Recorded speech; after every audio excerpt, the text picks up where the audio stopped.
Hi. So I had written a holy guide quite a while back, but never ended up making it.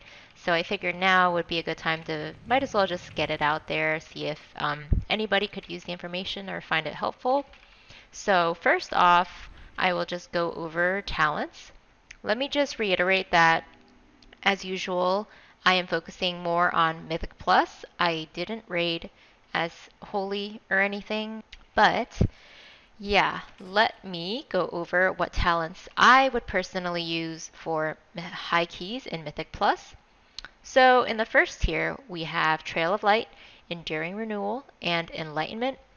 So before, I had actually tried Trail of Light because you do use Flash Heal a good amount at higher keys on maybe the tank or somebody else who took a lot of damage at once. And you want to make sure you get that fast heal out on somebody to make sure that their health is at a good amount that if they were to take additional damage, they wouldn't die from it. But I tried this on a tyrannical week, and I remember boss fights would take a really long time, and I feel like maybe just the mana cost of our spells or our mana regen is very poor. So I always keep Enlightenment. I think it's really noticeable if you don't have it. Enlightenment, though, is something that feels like you get the benefit all the time. So I personally would always go Enlightenment for the first tier. Next, we have second tier of Angelic Feather, Body and Mind, and then Perseverance. So, for certain tiers, it would just be really nice if we had diversity to choose from. But I think this tier is just way too one-sided towards Angelic Feather. Body and Mind, the heal is very weak. The movement speed is nice, but it's on a 10-second cooldown, which is up way less often than Angelic Feather. Perseverance, I have considered in the past taking because it reduces damage you take by 10%, and we have no damage reduction abilities, but 10% is like nothing. And Angelic Feather is really good for mobility and, um, moving quickly throughout a dungeon that doesn't allow you to mount is always very useful. So I would never not take Angelic Feather. The next tier we have Shining Force, Censure, and Afterlife. So all of these are pretty decent, I guess. Obviously, they're all situational. Shining Force is good for Sanguine weeks. I feel like Afterlife, I guess you're technically not getting any benefit from it unless you die, and ideally, you just never want to die. This would also go very well with Cloak, of course, but I don't have the legendary Cloak, which is sad. It's one that I've been wanting for a while, but never ended up getting.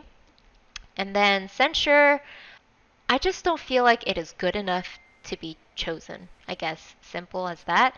The other two feel like they kind of have more use out of it. Like Shining Force could actually be used kind of as an AoE interrupt for casting abilities.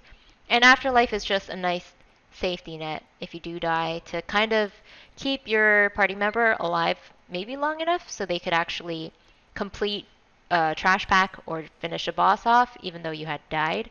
So I usually don't switch off of this talent, but I would definitely recommend picking Shining Force if your group on Sanguine Weeks doesn't have many ways to knock mobs out of pools. Alright, so the next tier we have Surge of Light, Binding Heal, and Piety. This one seems kind of like a no-brainer to me because Piety is nice, but I feel like it's more for raiding.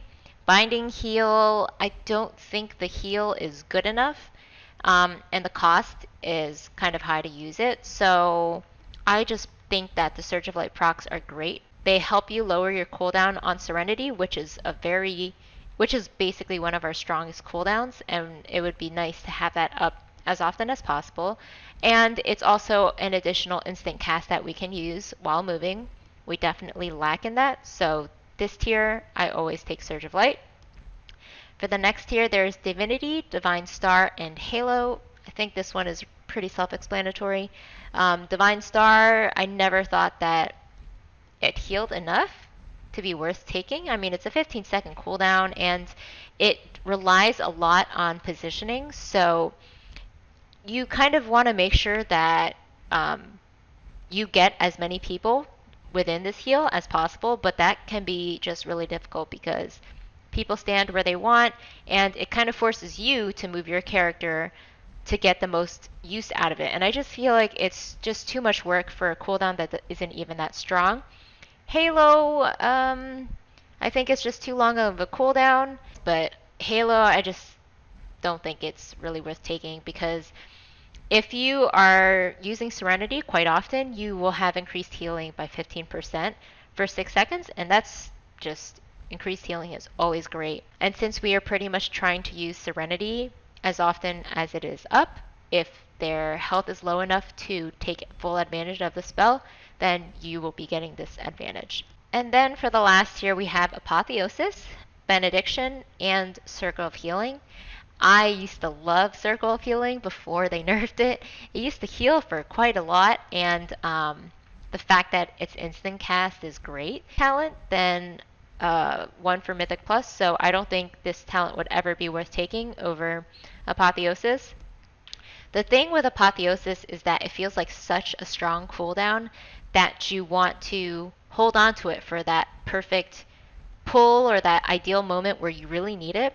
But at least for me, I started realizing that I ended up holding on to it much more than I needed to.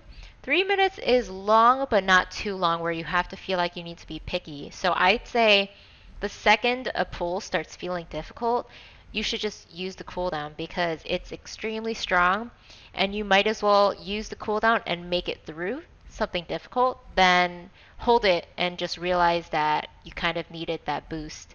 So this is a really great cooldown. I love using it. I actually realized I totally skipped the level 60 tier, so let me just go over it really quick. Symbol of Hope is definitely a raid cooldown. I don't see it ever being useful for Mythic Plus. Light of the Naru is a talent that I wish I could take, but I feel like Guardian Angel is on such a long cooldown without this talent, and it's a cooldown that I really don't like to hold on to. So if I know someone's going to die, I really like to just use it. It's great for the tank on harder pulls for that boost of healing or to save their life if they die. Um, there are definitely times where I'm unsure whether it's worth holding on to this cooldown right before a boss pull because not having it up actually really sucks. We have a lot of we definitely lack survival cooldowns, so I feel like not having Guardian Spirit really screws us over if there are very large hitting mechanics during a boss fight. But I just feel like reducing it down to 90 seconds allows us to use it so much more often, and I feel like that's not something you can give up for Light of the Naru. Okay, so for legendaries, I was not really able to experiment very much in terms of diversity for certain trash pulls or just understanding how well a certain legendary can benefit you in different scenarios because I have only had um, one holy legendary for a while. The first legendary I got was the ring, this one, which is pretty bad. It's extremely minimal in the benefits that it gives you. So I had that one for the longest time. And then I would just wear that with Pride As, which is kind of like a universal legendary. You can get it in all 3 specs. And then lastly, I was able to get the glove legendary, which supposedly is actually pretty decent for dungeons. I don't have the cloak. I feel like for cloak, I would try to hold on to using it when it's mainly a boss fight. That way it's kind of like having an extra battle rest for yourself, and it's not a cooldown you want to necessarily waste on trash, unless maybe it's fortified weak and the trash is pretty difficult. Then it definitely makes sense. But since it does have a cooldown on it, I would just be very selective on when you actually have it equipped. So I think if I had more choices for legendaries, I would definitely go Trinket and Neck for trash. I got Trinket very early on my Druid. I think it was pretty much the first one I got, and I was really excited to get it, but I don't have it on my Priest. But the cooldown on that Trinket is so low that it's just an amazing legendary. So it would be extremely helpful for trash where you could use a lot of that AoE healing that it provides. And then I would use neck and back on bosses for the reasons I mentioned earlier. Okay, so aside from gear and talents, I feel like I can only provide maybe some random tidbits of information that I kind of noticed as I healed some dungeons at higher keys. So, something that I actually never ended up changing is my Guardian Spirit keybind. Right now it's Control S, and I feel like the fact that it's technically two buttons that I need to press before I can cast that spell makes it so that I am slower than I'd like to be if I need to use it in a clutch moment to save somebody. So the advice that I'm just trying to say is that for a cooldown like that that is important where it could save somebody's life, you want to ideally put it on a keybind where it's just one button press where it is easily accessible. That way you can react much quicker. Another thing I'd like to mention is that ideally you want to become familiar with the cooldown reduction that is provided every time you cast a healing spell. So part of that is based off serendipity. So as you can see, every time you cast Flash Heal or Heal, or Prayer of Healing, or Smite, it reduces the cooldown of each respective cooldown by 7 seconds. So once you use Serenity, what the heck? Oh, sorry. I have the 4-piece, so that gives you a chance to lower the cooldown of Serenity. But aside from that, that I actually never really got used to, if you have a full cooldown one, you just want to make sure that sometimes when you get towards the end of the cooldown for this cast, it's like right here. You have like 2 seconds left. During that time, you just want to make sure that you're not sitting around waiting for the cooldown, that you just kind of take advantage of the one global that you have in between. Another thing I really like to do as a healer is if I know that damage outgoing is not going to be bursty, or I know that somebody doesn't need to be topped off immediately, I like to just let my hots heal them up, like Renew or my Mastery, where you get Echo of Light, because there are times where DPS take damage and they're maybe at like 50% health, and I just like to leave a renew on them and then focus the rest of my casts on the tank because the tank always requires the most focus, and if your DPS plays well and avoids damage where they don't need to be taking it, like mechanics, or they just are good at dodging environmental effects, then it makes your job as a healer that much easier. Something that I really enjoyed using is a cancel aura macro when I played Shadow to get rid of dispersion and levitate. Those are all in the same macro. I also included cancel aura for Spirit of Redemption in the same macro just because I like having control over just getting rid of that buff through a keybind instead of finding it in my buffs and right clicking. I feel like going to your buffs and right clicking is not the best way because buffs can fade, they can go away, and if you end up right clicking something off that you didn't intend to, that really sucks. And also, there are times where maybe you die towards the end of a trash pull and your Spirit of Redemption is up. You don't want to be sitting there for 10 seconds, when you could release much sooner. So that is something I really like to do. And lastly, I think I just wanted to mention that as a healer, I feel like playing in previous expansions has kind of taught me to be really conservative with mana. So I actually really like to spam heal on the tank.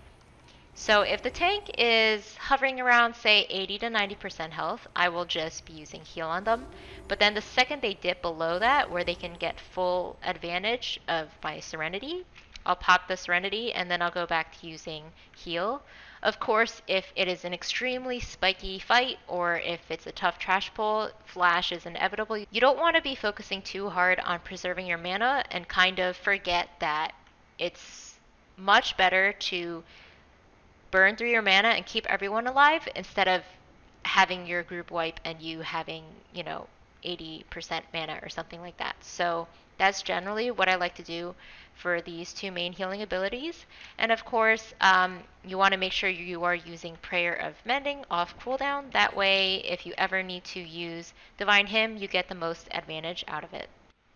Actually, there's one more quick thing that I wanted to mention is that as a healer, dispels are very important. I think that my past with doing extensive PvP really taught me to be really good at dispels. Um, I actually used to enjoy the challenge of dispelling things really quickly when doing PvP, and I feel like that translated really well to PvE when they started implementing more debuffs on people and all of that nonsense. And I feel like there are still a decent amount of healers that struggle to understand how important it is to dispel immediately, especially when we have a cooldown now. So I wanted to make a video about all the individual things you have to watch out for to dispel as a priest. The list is actually really long, so I think I will probably make that into a different video just so I can keep the topics kind of separated and focused. But yeah, I just want to emphasize that dispelling is very important. So if you can, try to focus on making sure you get debuffs off your party members as often as possible. That way you take the most advantage of the cooldown that you have.